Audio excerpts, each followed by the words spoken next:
Hey Lisa, how you guys doing? So, the other day I was just sitting around thinking about trying to remember the first time I ever saw a universal remote control. Yeah, I remember thinking at the time, because man, this changes everything. And that is your joke of the day. All right. So for today, we're going to continue looking at some art, some artists. And so looking at a bunch of painters that are considered expatriates. So they're American citizens, they're Americans, but they do their work abroad. So we'll be looking at Whistler, Sargent, and Cassatt. I think there for a second. So that's what we're going to look at today. So that's what you have. In addition, I've kind of added a link to an interactive thing in the New York Times about Thomas Akins, which actually was in yesterday's New York Times, which is kind of wild. So it's about the Gross Clinic, and it does a really cool, in-depth kind of look at it. You could scroll over different parts of the painting, and it gives you some facts. It's actually pretty interesting. So check that out as well. Lastly, that I doesn't know how this really impacts us, but just in case it does, on Monday, I know we don't have class, but on Monday, I'm not going to be around, I'm not going to be available. I'm finally going to have that surgery on my knee. So if you need me for anything on Monday, you shoot me an email or something. I probably won't get back to you till Tuesday. Okay. So just giving you the heads up kind of on that. All right. I'm looking forward to checking out your immigration stories. That should be kind of fun. But yeah, other than that, enjoy the weekend and stay safe, stay smart, and I'll talk to you guys later. Hello. So today, with our examination of painters, we'll look at American painters who went to Europe and had extraordinary careers painting in Europe. And in particular, we'll look at three of these big name painters, starting with James Abbott Neil Whistler. And so you see a self portrait of Whistler here. Whistler had actually grown up and spent a bunch of time in Russia. His father was part of the diplomatic corps stationed there. It was his father's dream that Whistler also enter the diplomatic corps.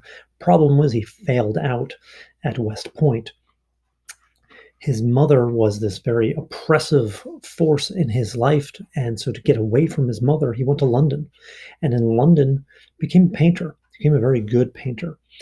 And in particular with Whistler, and what makes Whistler very important in the art historical scheme here is that Whistler responds to photography.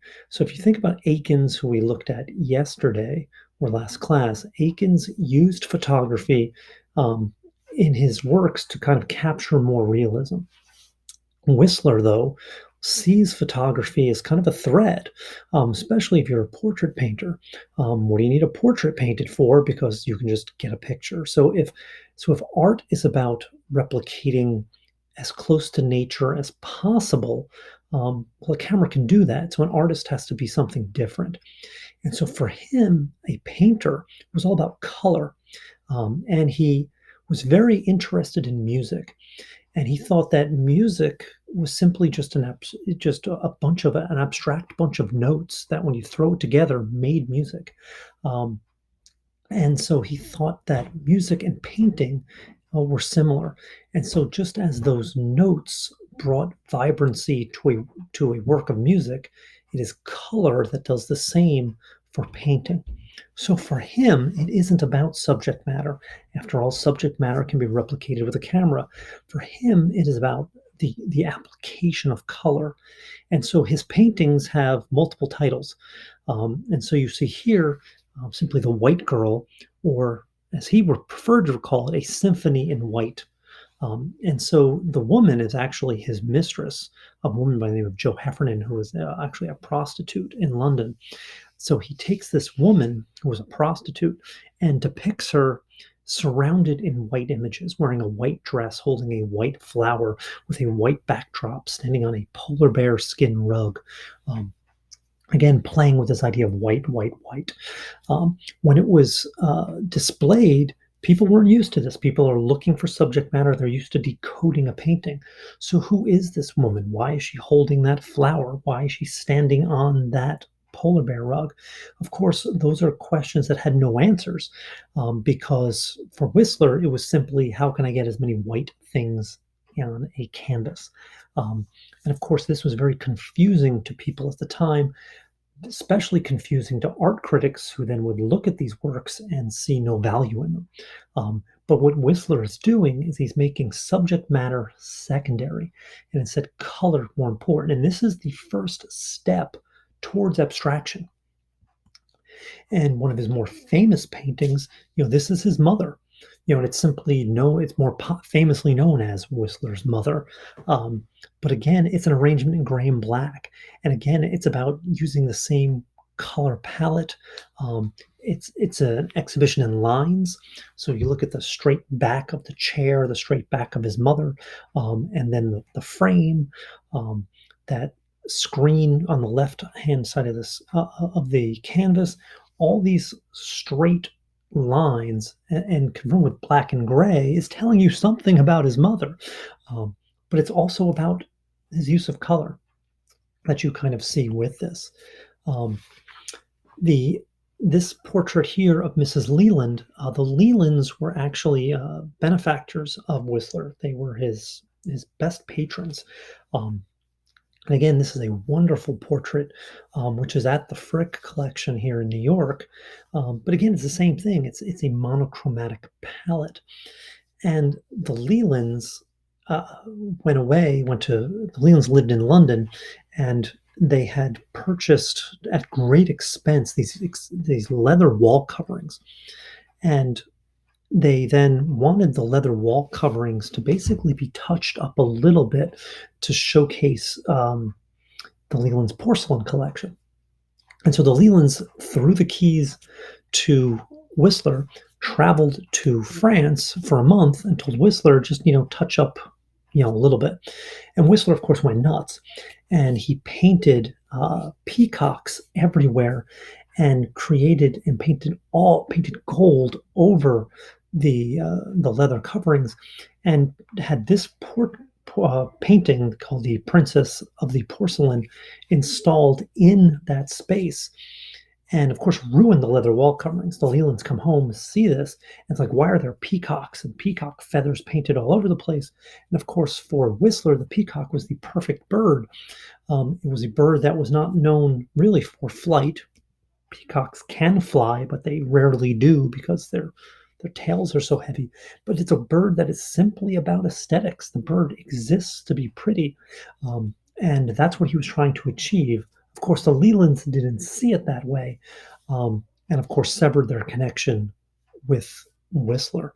But Whistler is hugely important because he takes us away from this idea of subject matter and more towards just color and abstraction. And I've got something for you to read for homework, which kind of like does this, that illustrates this as well, an actual lawsuit that he filed against an art critic over one of his paintings. Another painter to talk about is John Singer Sargent. John Singer Sargent spent a lot of time in Italy, and John Singer Sargent is important for his portrayal of women. And famously, scandalously, his portrait that is simply known as Madame X, which is really Madame Gautreau, but named Madame X because the image was so scandalous. And this is at the Metropolitan Museum, and hopefully you have seen it. And so Madame Gautreau was a fellow American, but she was known simply for her beauty. And so Sargent asked specifically to paint her. She didn't ask for this portrait. He wanted to paint her. And so this is a woman that is known not for anything other than her beauty. She never wore makeup. She didn't wear jewelry because those things would take away from her beauty. And so he creates this portrait, and it was instantly scandalous. That very revealing dress, her hair done up, that neckline, the curves of the bodice. And what made this even more scandalous, that when it was originally painted, as you can see here with this photograph, that the strap was hanging down off that one shoulder. And so for a woman who is known for her beauty, to be seen this scandalous, this was risque.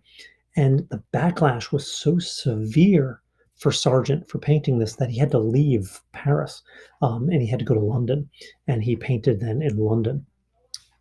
And in London, he found, many subjects to paint. And so here you see Mrs. Isaac Phelps, who came to basically to get her portrait painted. And so in the course of getting it done, she then became engaged. So the interesting is that that weird little pose you see of there holding a hat. Normally there was a dog there, but the dog gets replaced by the husband that you see kind of lurking in the background. And that's important. He's in the background. She is what is important. She meets us with this vivacious kind of look. She has character. There's a spark to her. And he is just kind of like lingering in the shadows, kind of as an afterthought, because he literally was an afterthought in this painting. Um, this image here also kind of captures this idea of the new woman, right? As you get closer to the turn of the century, um, and here's this woman who is literally getting up, approaching us, coming into our space. This is a wonderful portrait, which is at the Newark Museum here in New Jersey. Um, and again, this idea of where women are at the turn of the century, that they're striking out on their own, that they are people of themselves. But of course, if you look at the title, she is still referred to as the wife of her husband, which is rather interesting. But continuing on this idea of women, we should look at a female painter, and that of Mary Cassatt. Mary Cassatt was from Pittsburgh. Her parents did not approve of her becoming a painter. Her father famously said, I'd rather wish you were dead rather than being a painter." She got a job in Paris, basically serving kind of as a nanny, and then in Paris kind of connects with the Impressionists. And so she's an Impressionist painter. So rapid brushstrokes, painting outdoors, quick moments in time. This is kind of what she captures. And she comes with this from a feminine sensibility. So she's painting mothers and she's painting children, um, in a very sentimental type of style. Uh, and so this is a portrait actually of her mother who came and visited her in Paris. And again, you see that impressionist style, those quick, rapid brushstrokes. You can see where her brush touched the canvas. Um, but again, it's a soft, kind of intimate look at her mother. This the boating party. Again, that mother and child kind of influence you're going to see in a lot of works, of course, where the male figure has got his back to us. He's not the important one. Instead, it is the mother and the child, which is important in these works. Um, and this work, which is fantastic, of a little girl kind of just reclining in this big blue soft chair. What's interesting about this is it also is a playful kind of reproach to Edward Degas, who she was very friendly with. She had an interesting relationship with Degas. Um, Degas was a famous misogynist. Degas was not very kind to women, did not think highly of women, thought women were merely objects for the male gaze, objects for his art. She kind of throws that all upside down because he actually respected her. He actually liked her. There's even some speculation among art scholars that they had a relationship. I don't kind of buy that. Um, I kind of give Cassatt a little bit more credit that she wouldn't kind of get entangled with someone like Degas. But what's interesting about this is this pose, just of this child that's just kind of thrown in his chair, is a direct response to poses like this by Degas. Degas, in a very creepy fashion, would walk around at night and would basically spy on seamstresses and laundresses who would work at night. And so here you have a woman who is holding that bottle. So she's drinking, and this woman next to her is ironing. And so ironing was work you had to do late at night because it was so hot. And so men would walk around and walk past these shops to look in at these women who were in these states of undress. And so here you have Degas almost doing a sexualized type of thing. And of course, Cassatt taking that pose and basically shaming Degas for doing that.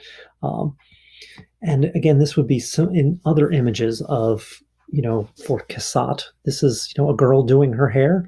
And well, you have Degas' version of that on the other side of the screen, where, of course, a woman, combing her hair, and of course she has to do it topless, right? So again, Degas giving you a sexualized image and Cassatt saying, "No, why does it have to be that?" Um, and of course, the idea of the bath, a mother, washing her child, and of course, Degas giving you these creepy kind of things where you're kind of looking through the peephole of a door and kind of seeing a woman, drawing a bath. Um, and it's an interesting kind of play back and forth. Um, Degas would be very influential in Cassatt's life, and making sure that Cassatt basically got work, because he did recognize that she was a talent. Um, but maybe her biggest legacy for us, living in this area, is that she was also getting paid by the Havermeyer family, and the Havermeyer family were sugar uh, barons. They made their money in sugar, and at this time period, you had artists who were supplementing their income by working as consultants for famous Americans. So famous Americans want to build an art collection, but they don't know what is good. They don't know who they should buy. And so they hire people to basically say, hey, you should buy this. So what Cassatt did, was that she told the Havermeyers, you should buy works by all my friends. So she told the Havermeyers to buy works by Cassatt, but also by Degas, by Manet and Monet and Renoir. And so all these great Impressionist painters who weren't really selling a lot of work, um, in Europe or certainly in the United States, but the Havermeyers were buying it. And the Havermeyers then basically gave their entire collection to the Metropolitan. So if you walk around on the second floor in the Impressionist wing of the Metropolitan, and if you look at the little ID cards, you'll see a lot of them are from the Havermeyer collection. And you can thank Cassatt for having those works here. Um, Also, John Singer Sargent, who we were just talking about earlier, he also did the same thing with Isabella Stewart Gardner.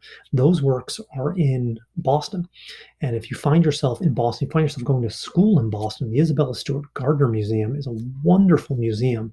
Um, and they do one, and Isabella Stewart Gardner is also still to this day, that collection is accessible in particular to female students and female painters. So you find yourself an artist, you find yourself studying in Boston, get yourself connected with the Isabella Stewart Gardner Museum.